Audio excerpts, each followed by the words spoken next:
So we were talking just now about the synchronicities.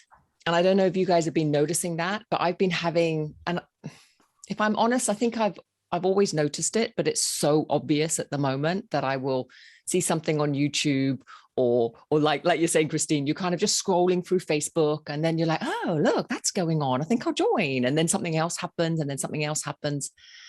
And it's almost as if all the information you need is being presented the moment you need it or just before you need it, so that it gets really obvious that there's this kind of hand at work.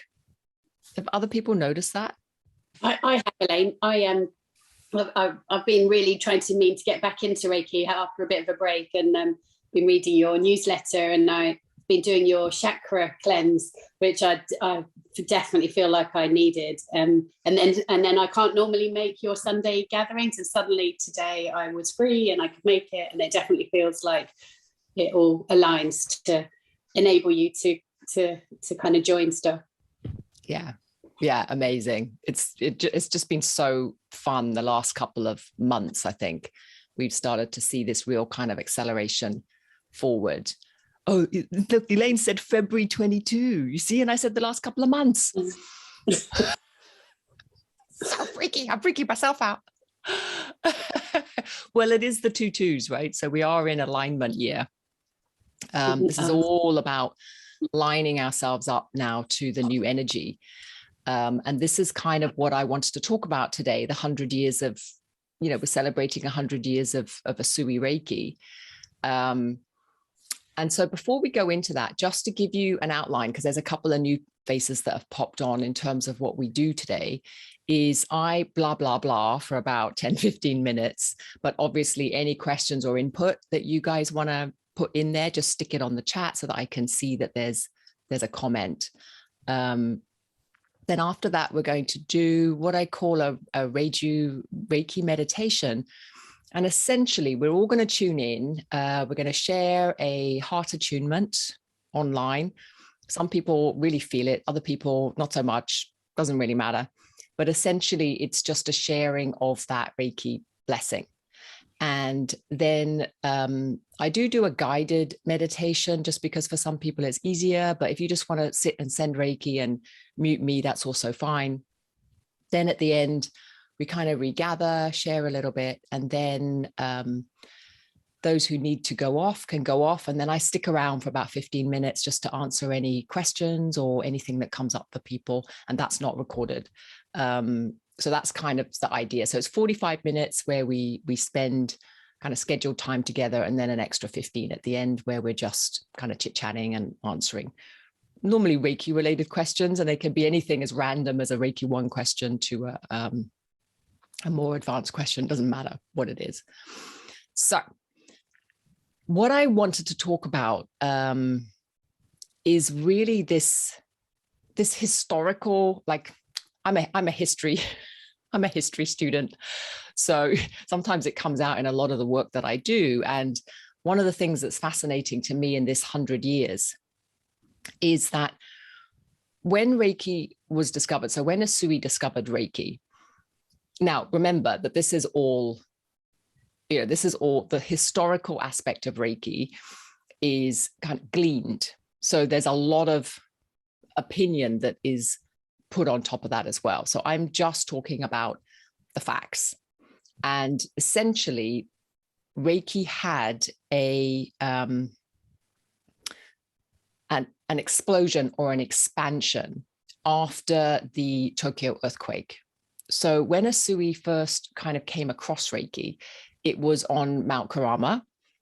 That's generally acknowledged when he kind of became enlightened to Reiki or was able to use some form of universal energy that he then coined Reiki for healing and spiritual growth. And he was kind of extending it out to a very small group of people.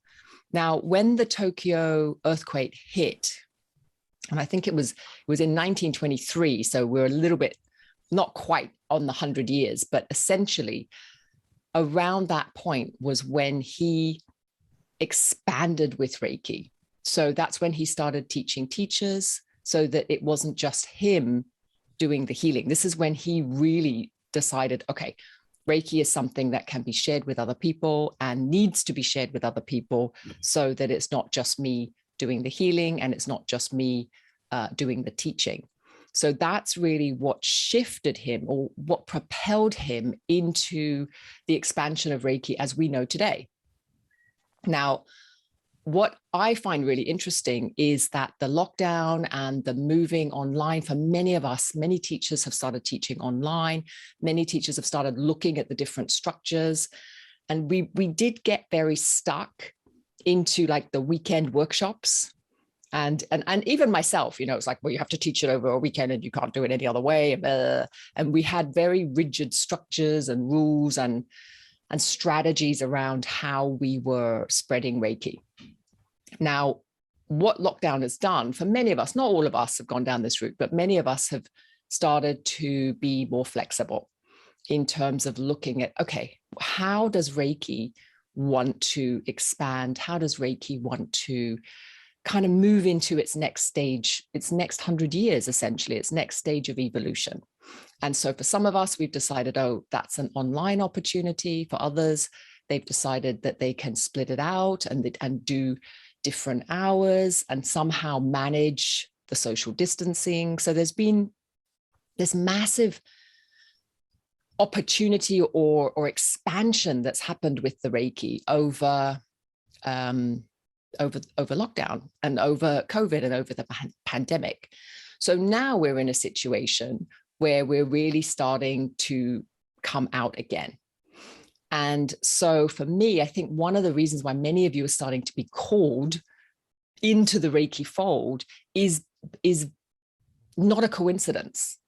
There's a certain synchronicity to this. Like before, the Reiki was very much, I have Reiki, I do it on myself. And because the teacher training, you have to do it like this, like this. There's a lot of very rigid rules and like, you have to do it like this, you have to do it like that. And many of us didn't resonate with that.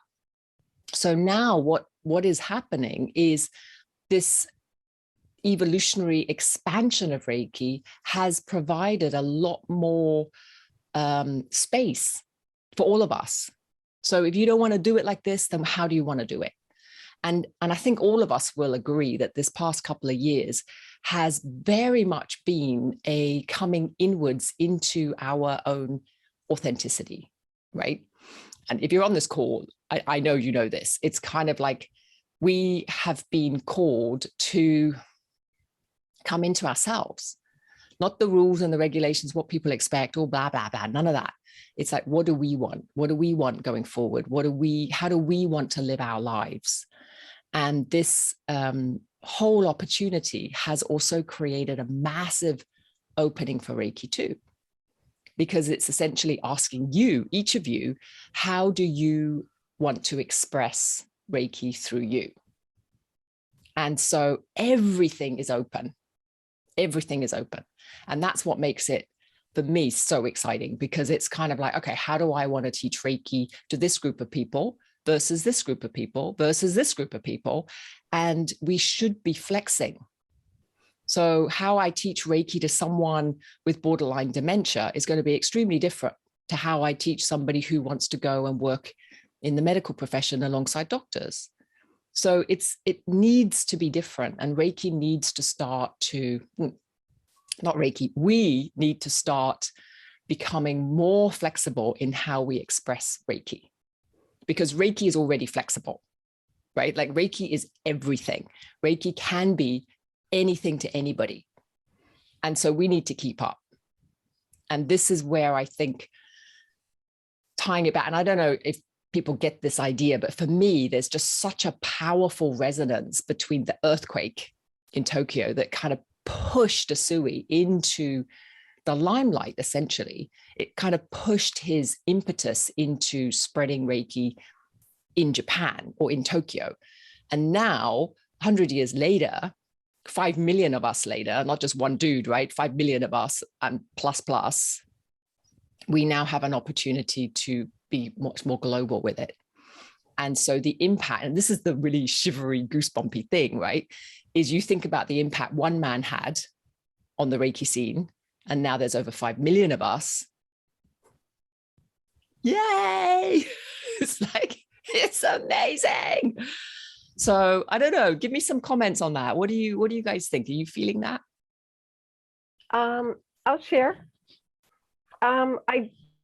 Like I said at the beginning, simply because I'm here at 5 a.m, that it's definitely called to me. But I did also feel kind of a shift during the year. And like I said, I do Reiki on myself constantly. So I'm always kind of rebalancing everything. But I definitely feel like there's been sort of this invitation to really take a look at what it means for me.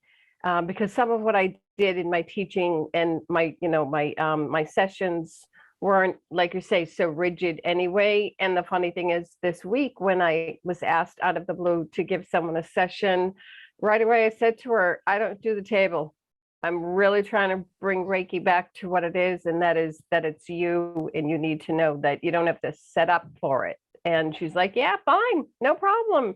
And I'm like, everything's just flowing so easily. And I'm like, okay, I feel it, I hear it. Yep, you're asking me to do something, but I'm not getting it yet. So I need a few more clues. Yeah. Well, I hope this is your big clue. Just do it. So yeah. Really, right? Strange. And this is the interesting thing. It's like, okay, so whatever's in front of us, what happened if we just did it?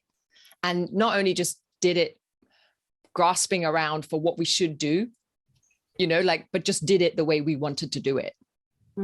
With full permission to just actually, you're just going to sit there, or I'm just going to whatever, or you know what I mean? That would just be the coolest thing, right? Yes, Yeah. Definitely. And I think it would really open us up. So it's kind of, okay, this person wants Reiki, or this person wants to be taught how to do Reiki themselves. And looking at this person who's in front of me, how do I want to interact with that? And really trusting that the Reiki energy is going to do, and we know this, right? The Reiki energy is going to do what it needs to do, whether they're on the bed, or whether they're awake, or whether they've got their eyes open, or whether they're spiritual. I mean, it's like, the idea that somehow you can do something wrong, like if you wear the wrong thing, or if you don't turn in 3 circles, or if you don't anything, somehow something will go wrong, or they'll get the wrong Reiki. It's just hilarious. No, that's true. There's a lot of that out there. And I know someone had mentioned they were Reiki 2, but I had found even when I was studying Reiki 1, there was a lot of, oh no, you need to do this, and oh no, you need to do that. And I thought, oh no, I'm just here and it's doing it. And I'm thinking I must be doing something wrong, because I didn't have that rigidity from the beginning. And of course, you're just learning, and you're like, I'm definitely doing something wrong. I wasn't seeing angels. I wasn't seeing purple. I wasn't strict and rigid. And I'm like, you need to behave yourself and do this right. So I don't know. I feel like I'm finally being given permission to do it. Like, forget all the rules. Like you say, it's a weird kind of re-entry into it. Yeah, really beautifully put. And I think for many of us, as we re-enter, can we come in with totally fresh eyes? It's like just dropping all of the learning and coming into it again with real clarity, like the clarity around what's like, if Reiki is universal life force, then what does that really mean? Whether you've got floppy hands, or tight hands. I mean, it's like, really, that's going to make a difference, is it? To universal life force that binds us at every level. And if my hands are a bit, loose, it's going to leak. Yes, it's true though. That's out there. So it's really, and I'm laughing because frankly, I was also that rigid person, right? So I'm totally owning up to some of my own rigidity over the years as well. But the one thing that has freed me up so much over these last couple of years, and I'm hoping will free you all up if you're not already free, is this real curiosity around how Reiki wants to evolve through you. If you assume that Reiki is at the cusp of the next 100 years, right? And you think about what's happened in the last 100 years, from one dude to everything that we have now. And it's quite a short space of time, really, considering it took, 50 of those years, Reiki wasn't even out of Japan. It was in Japan. So it's only been really the last 50 years that Takata brought it into the West, right? And actually, she only started really teaching in the 70s. So it truly is just a 50-year kind of evolution in that sense, And then you think about how much we've achieved, and then how much more we could achieve if each and every one of us, as our own Reiki authority, actually started to use Reiki and express Reiki and pass Reiki on the way we wanted to do it. You know what I mean? Like, how many more people would we then attract? Because each and every one of us has a different attraction point. And so then you've got the weekend Reiki classes, but then you've also got the 1 or 2 hour Reiki classes. You've got the this, you've got the that, you've got the distance Reiki, you've got the online, and then you broaden the whole thing out, and you just allow people to be attracted to the right person. And you trust that the Reiki has got it in hand. And as little human beings, we don't have to try and control bloody universal life force. I mean, the arrogance of it is just obscene. So it's really for us to come into that proper humility that we should have always had, that Reiki is by far greater as an evolutionary force. And either we keep up, or we keep doing what we're doing, but certainly we need to try and be open enough to see, okay, if other people are doing it differently, that's their evolutionary journey with Reiki.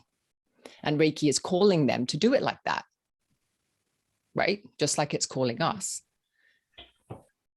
Yes. So since Reiki 1, I've been very motivated and drawn into animal Reiki, but I really haven't gotten into it. And I was surprised because a few weeks ago, I was asked by somebody close to me to actually send Reiki remotely to a cat. It's actually a stray cat, got injured. So I was telling myself, I don't know how to do this, but I'll just do it. We don't have a lot of materials on animal Reiki, and I just went with it. Like you said, Reiki is just flowing into how it wants to flow and how it's using us to flow into others, not just for humans, but also for animals.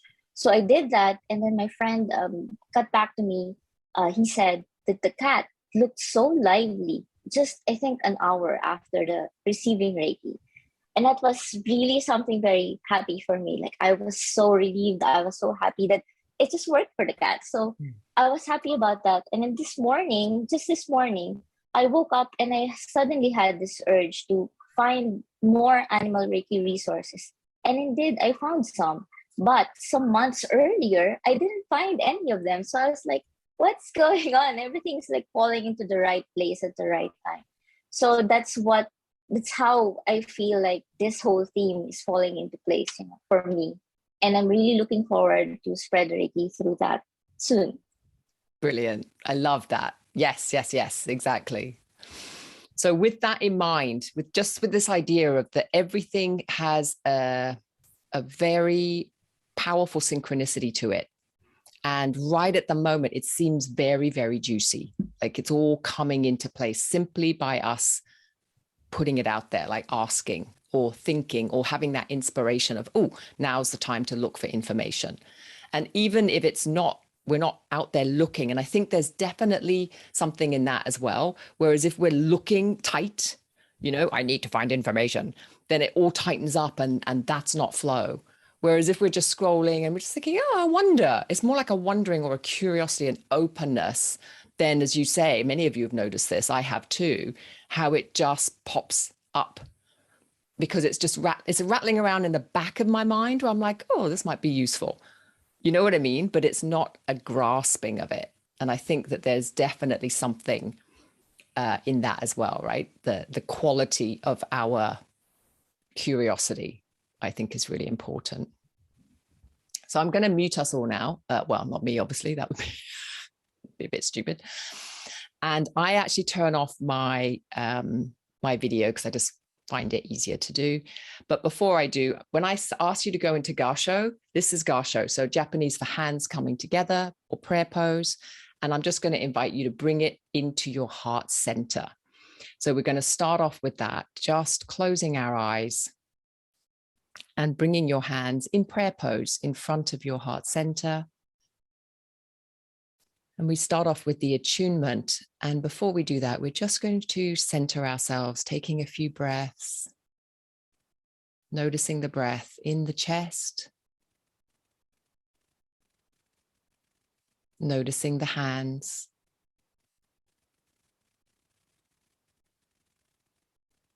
and then bringing our attention up to the 1,000-petaled lotus, our crown chakra at the top of our head. And as if you're opening the petals, just allowing that lotus to open. And as you breathe, just breathing the Reiki all the way down into the heart center.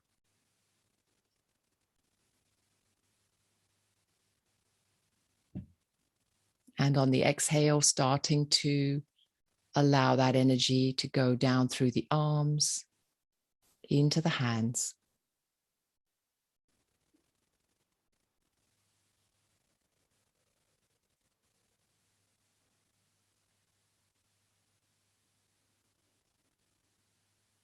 And whenever you're ready, bringing your hands anywhere on the body that feels comfortable today. It could just be on the thighs. You could have one on your heart, one on your belly.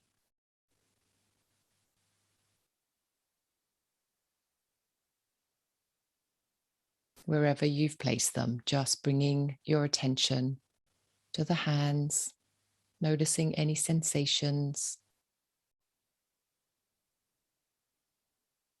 noticing any sensations on your body, where your hands are meeting the body.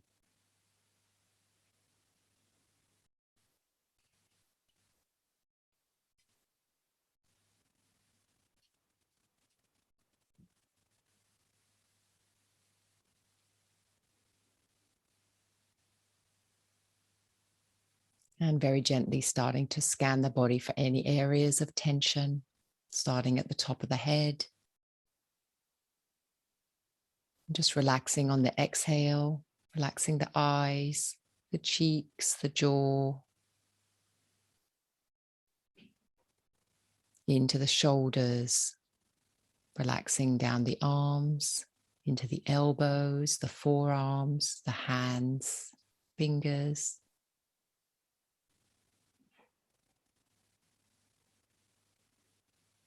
Into the chest.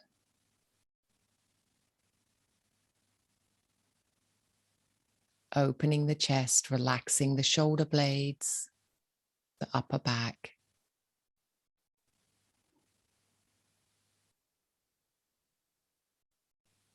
Into the belly, softening all the organs, the muscles of the abdomen.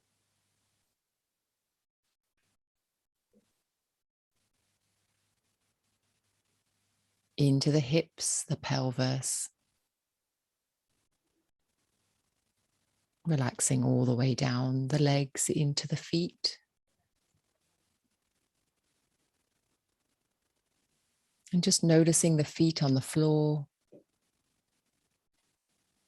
Sensing the stability of the floor.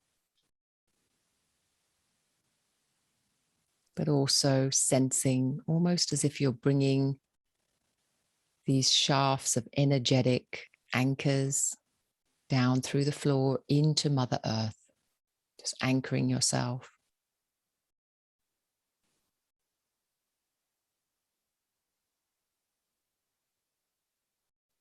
And as you keep your attention around the feet, just allowing your energy to settle lower in the body, deeper into the body, into the base chakra, the base of the spine.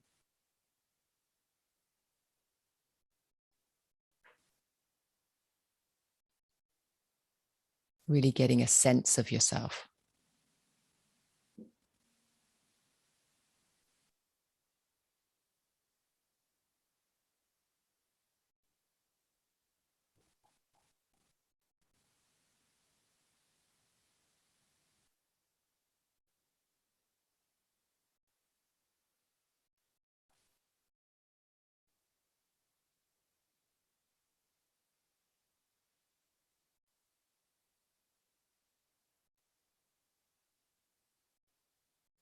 And then once again, bringing your attention to the hands.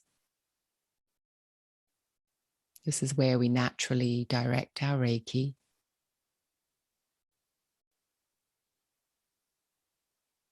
So our focus and attention is often just in the hands, the sensations.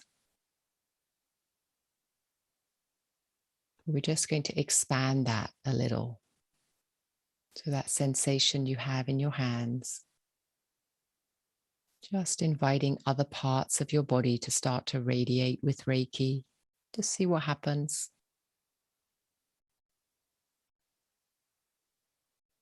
Allowing your entire body to become a sensing instrument for the Reiki energy to flow as it pleases.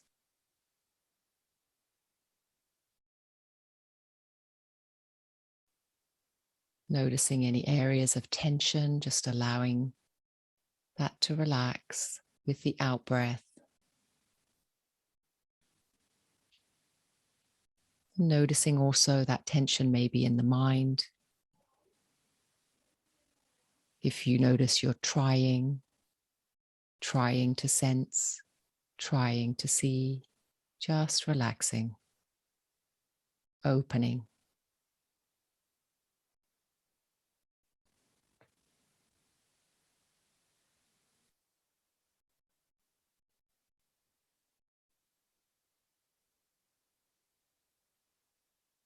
You might notice that it allows you to feel lighter,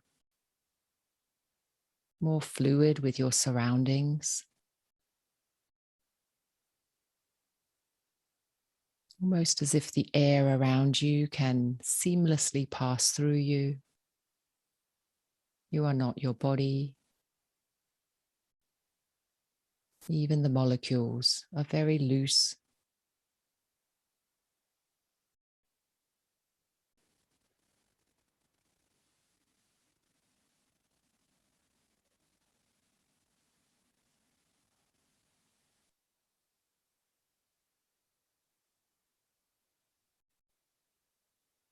And starting to bring your attention now to the other points of awareness. And what I mean by that is each and every one of us gathered today, listening later,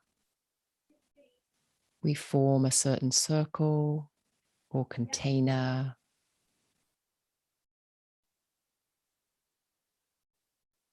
a shared intention. And so also expanding the Reiki to be flowing freely, not only through us, but also towards everybody else.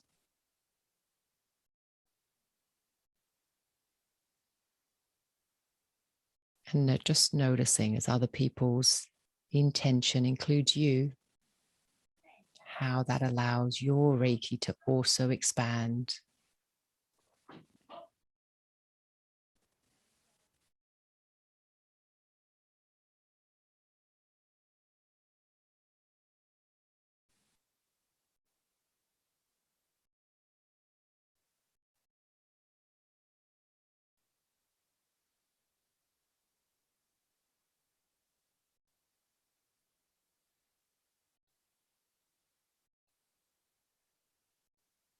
And let's also experiment with the so-called inanimate objects around us. Perhaps the seat you're sitting on, the walls, the furniture. Seeing if you can include them in your experience and see if they are also not resonating with Reiki. Can you receive Reiki from the chair, from the walls,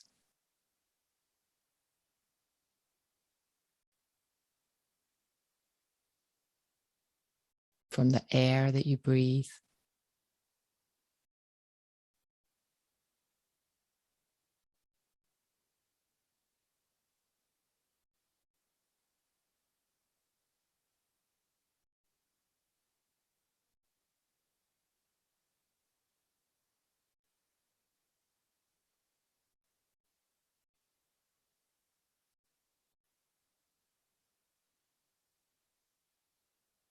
And just relaxing a little bit more your intention of giving or receiving. Simply sensing the Reiki in everything.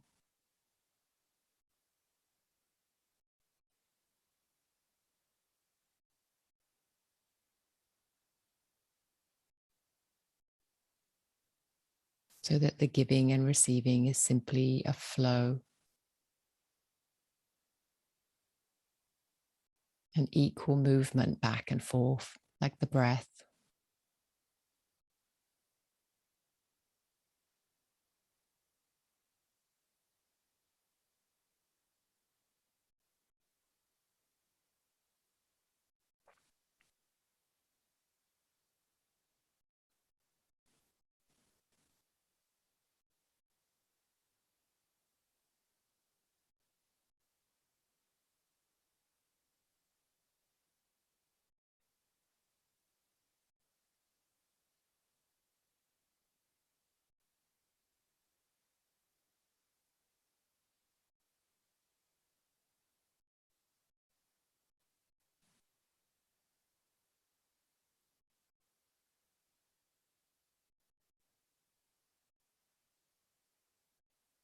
And experimenting with that curiosity, that openness. Perhaps you have a question or a request from the universe, from Reiki. And very openly just gifting it out there. Not trying to grab at any answers, but almost as if you're putting it on a little cloud, dispersing it out with the breath.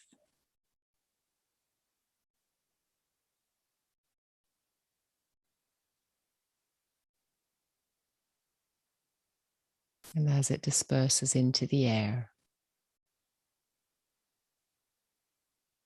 you know that with the natural flow, it will come back. Just noticing that natural inhale, exhale.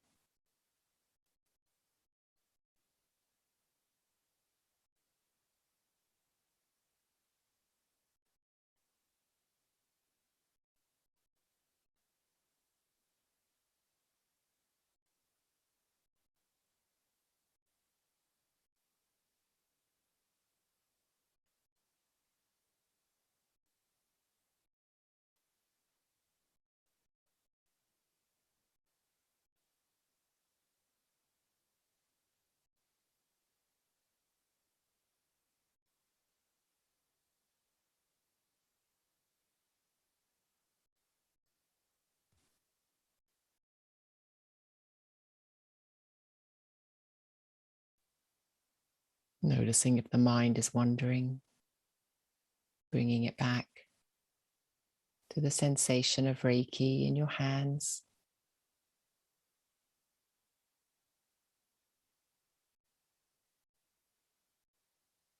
Very gently just dispersing that sensation all around you, into the air.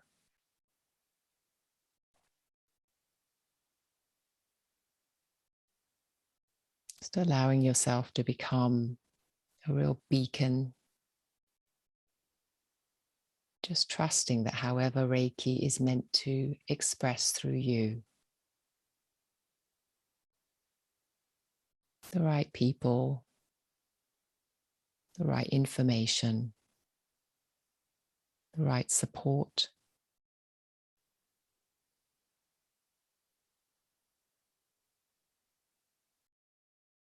Will simply manifest.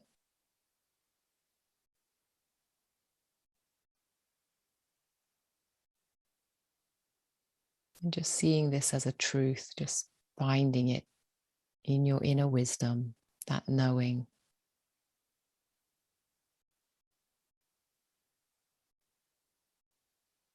If you let go of any preconceived ideas, any previous learning, rules, thought structures,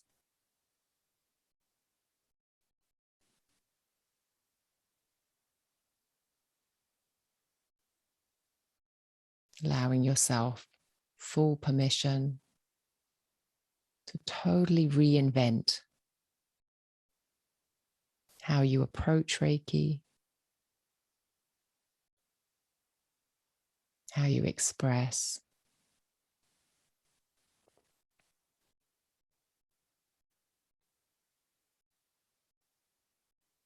And if there are any doubts, just for a moment, imagining the essence of Usui, the cow Usui. Just imagine his presence in the room.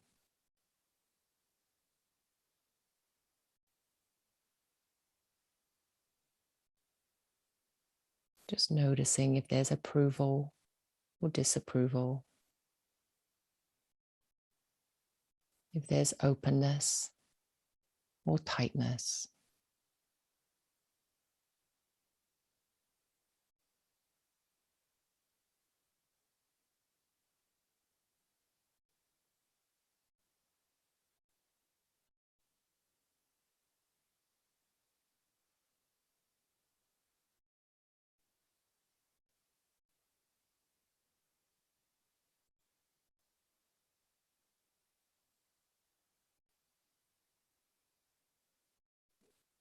Just noticing what happens when you bring his essence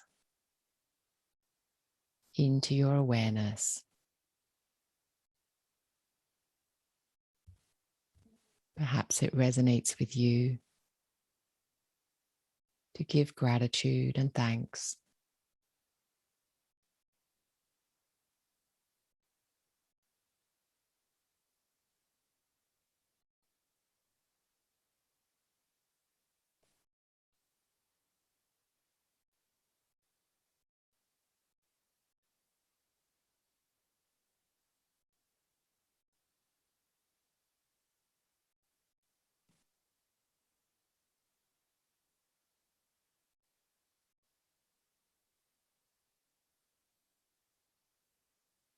Perhaps you can get a sense of his own inner wisdom, his own wish for the evolution of Reiki.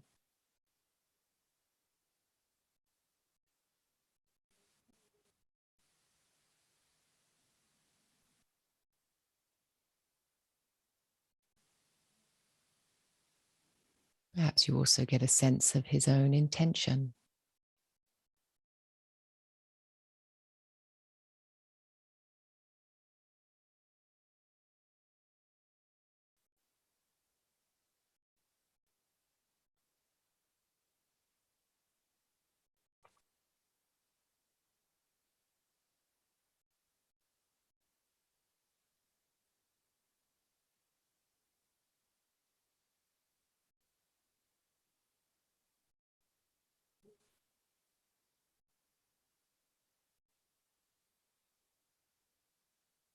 Just gently starting to breathe a little bit more deliberately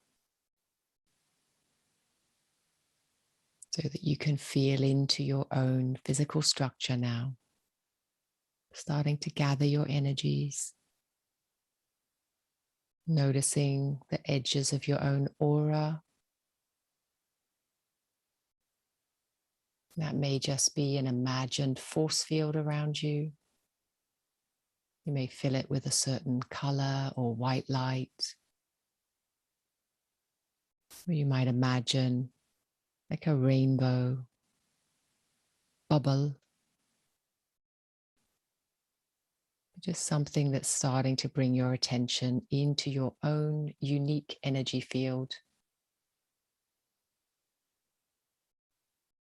And then your own physical body, noticing the top of your head, your face, neck, shoulders,